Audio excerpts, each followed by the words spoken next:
Hello, welcome to the show. Today we're doing a list review of Matt's White Wolf's Stormlance Spearhead list that you've been getting quite a lot of practice games in with. I have. You've been enjoying as many as I can, as many as my girlfriend will allow. That was a tension point there.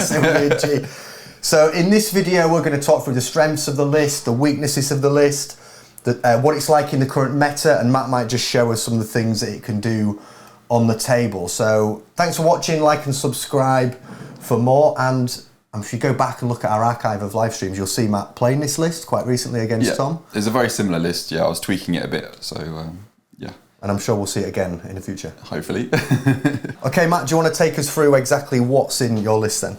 Yeah, so like Paul said, it's I call it White Wolves because it's the kind of White Scars Stormlance detachment, but I think it's best with the Thunderwolves really, is what the detachment designed for, because the only other unit in the Space Marine Codex that it would kind of work with is Outriders, and they're kind of rubbish. They don't look as cool as these guys, that's for sure. No, they're definitely not as cool as these guys.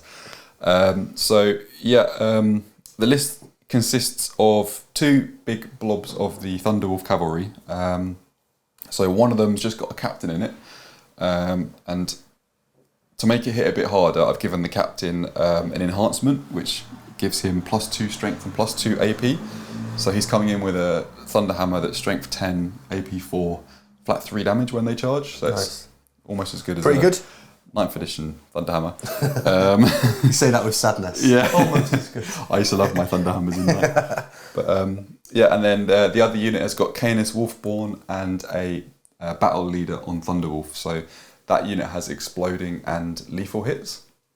So when you throw Oath of Moment on them, they suddenly hit a lot harder than both at the same time. They have both those active. Yeah, they're both of those active. So if people don't know what that means, they get an extra hit, and every 6 also goes through as a wound. Yeah. So is the extra 6 that they get from the sustain straight into a lethal, right? No, it doesn't. It counts as a hit. So the first roll of 6 is lethal. That's the one. Still pretty good. Yeah, still really nice. It still slaps.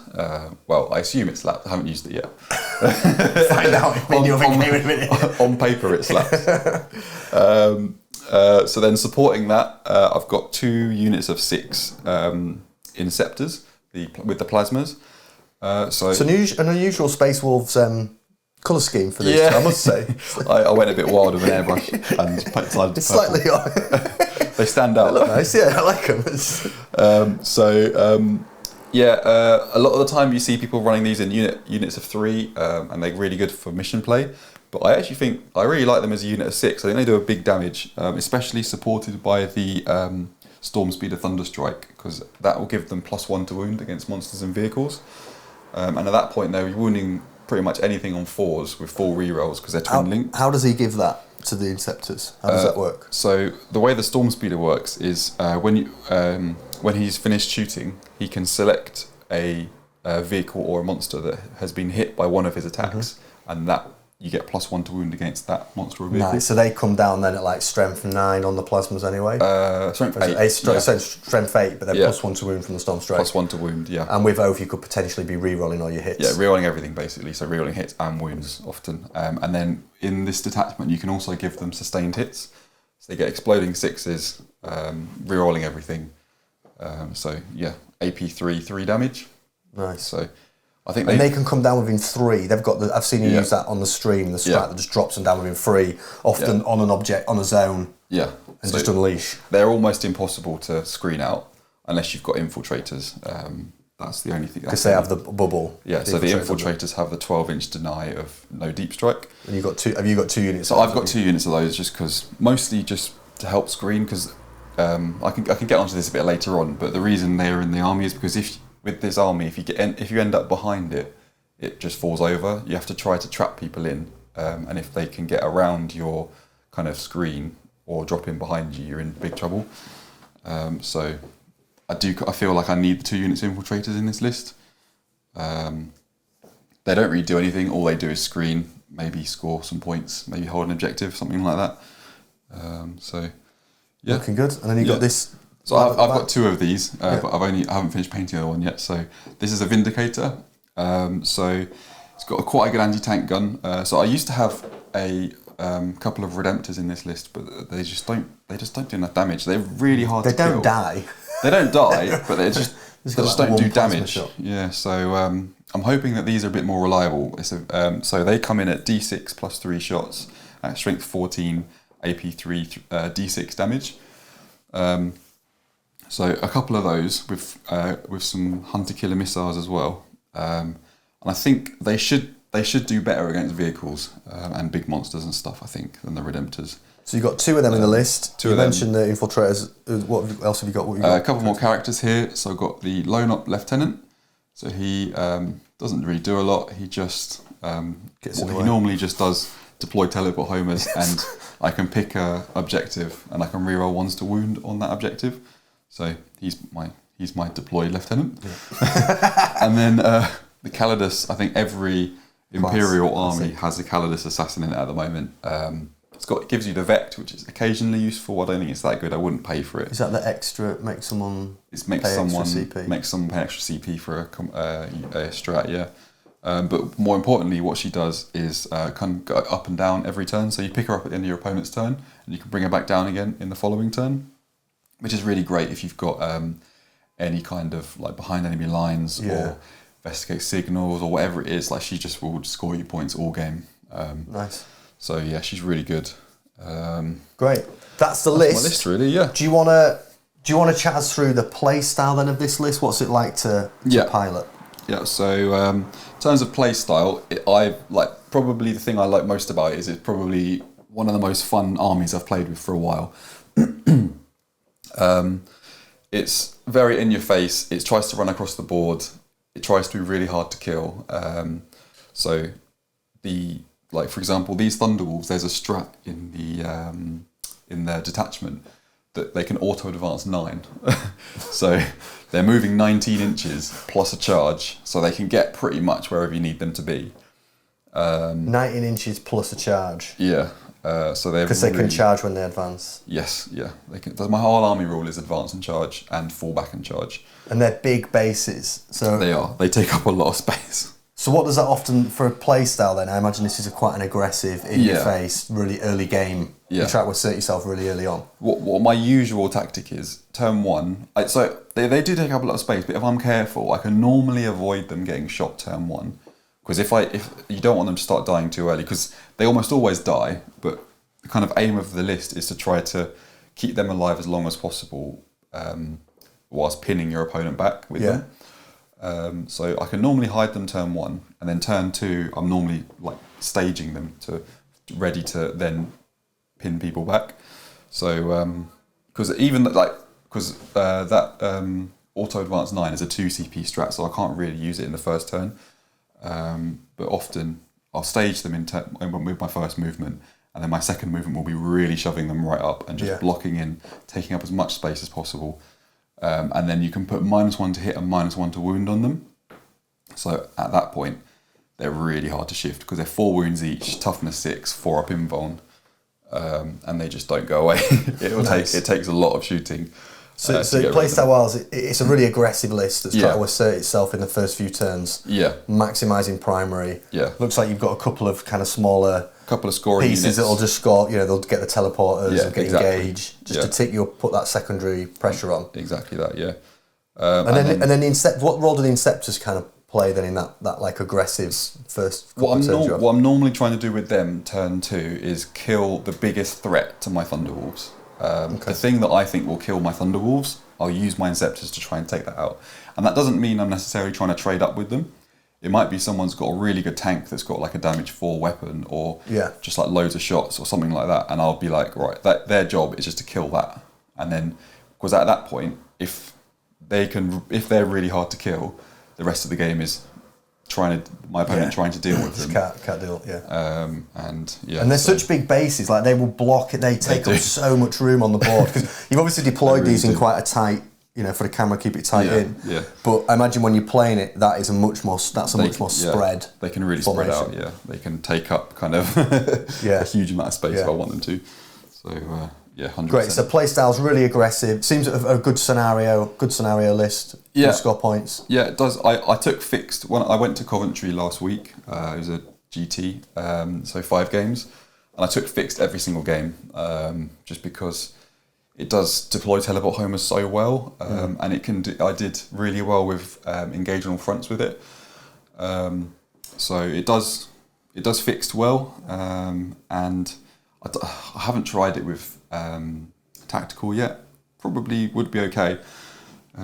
Feels like it's got the tools there, but I guess when you know you're going to be at a score on the fix, why mix it up? Exactly. Yeah. Cool. Great, so why don't you chat us through the strengths of the list? You've given us a good indication of how it plays, but like, what are its strengths at the table? Yeah, so I'll say one of the main strengths is probably its speed. Like, you can really get where you want to go with this army. The whole army-wide advance and charge is really nice, and then obviously the strats to auto-advance 6 or 9. So it's really fast, which is a really good thing in 10th edition, because there's a lot of like secondaries about getting into corners or getting into the other side of the board, or stealing objectives. So yeah, speed really helps, and then resilience is the other thing. So they're really hard to kill, like, especially the Thunderwolves. Yeah. But yeah, so what's the profile on these wolves again? So it's toughness 6, 4 wounds, and they've all got a 4-up invuln as well. And then you can make them -1 to hit and -1 to wound, so they just don't die. It's a lot of wounds. Yeah, it's a lot to chew through. What's it like on like scenario play versus like attrition? Are you kind of thinking score as many points as quickly as possible, or you like to drag the game out? I normally die quite hard, but it's all about trying to get your points in, trying to stop your opponent from scoring, and just block out. Like, I quite like this list. Really likes it when my opponent takes a secondary that has to be scored in each turn. So something like behind enemy lines, or engage on all fronts, or deploy homers, something like that, where I can shut you down for a turn or two and deny you. Okay, so you're -6 points on that secondary. Nice. Something like that, and I can think, well, I'm going to attack that secondary, and they're not going to score that for 2 or 3 turns. Does it like to go first? Is it a disadvantage if you don't, or have you just found? I've found it's fine both ways, to be honest. I think it depends on your opponent and their army. Like, if your opponent's got a pressure army, they'll probably want to go first. As in, my army would want to go first, because then they're getting the board control earlier. Yeah. So but either are pretty adaptable. Yeah, that's why we're happy both ways. So they're the strengths. What about the weaknesses? What are the kind of things that this is not a good list to do? I would say it's got 2 main weaknesses. The first is the damage output, because it's a bit of a mix, but it's leaning more towards a combat army with all the wolves, and all of them are basically AP -1, and there's no way of buffing that. Like, they're stuck at AP 1. You can give them lance, so they can get a few more wounds through. So lance gives +1 to wound. But yeah, the damage output, especially from the Thunderwolves, is just not that good. Like, in one of my games, they charged a lictor and they didn't kill it. So that's like 6 wounds on a toughness 6 character. Not the hardest thing to kill. It's really not. So yeah, they sometimes bounce just way more than you think they should. But then I think I'm kind of happy with that, to be honest, because if they did more damage, they'd be more expensive, and then the list wouldn't work. Because if they were more expensive, you would have to have so much less stuff, and they'd still be just as easy to kill. So I much prefer them being a bit tough, but not very fighty, if that makes sense. And how does this list do in the current meta then? You've been to a Coventry, GT. Yeah. Was it last weekend? Fairly recently. Last weekend. Yeah. How's it doing in the meta? I think, to be honest, against Chaos it will struggle, just because the damage output in Chaos is. Yeah, we're just chatting about that. Yeah. Like obliterated. Because Chaos can just kill stuff so fast that I think that this will struggle. I did play against Eldar, and they did fairly well, because all those lots of bodies with -1 to hit, -1 to wound, and the 4-up invuln. Eldar have like not loads of shots, but really high quality shots.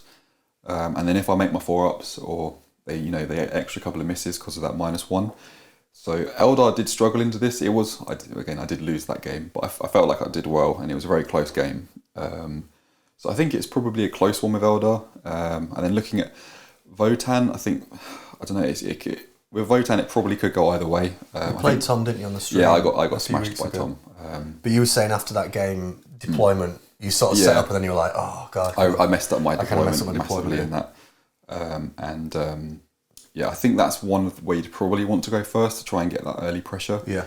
And especially what would be really good for this army is if you played Votann and they put their Terminators in reserves, what you'd be trying to do is just box them in, try force those Terminators down really far back out of the game, and then I hope he takes them out of the game. And just try and score. So that would be my game plan. Cool. And the one other weakness of the army, you mentioned the weaknesses earlier. The one other weakness is if you can get in behind it. So it likes to try and put you in the wolf jail. So try to keep you in your corner or keep you in your deployment zone. But if you do get in behind or get in around, it starts to kind of fall over a bit because I haven't got that many units, and you don't want to be splitting them all up and trying to deal with stuff in your deployment zone. So getting in behind it is a problem. Cool. So yeah. Cheers for chatting through the list. The list is in the description below if you want to watch it on the stream, or a very similar list. There is the game against Tom's Votann. Yeah, I wouldn't watch that. They'll be on it. I got absolutely smashed. Watch the next time they're on. Yeah, next time sure you like and I'll be like and subscribe. I'll sort myself out. Cool. All right, thanks for watching. We'll catch you next time.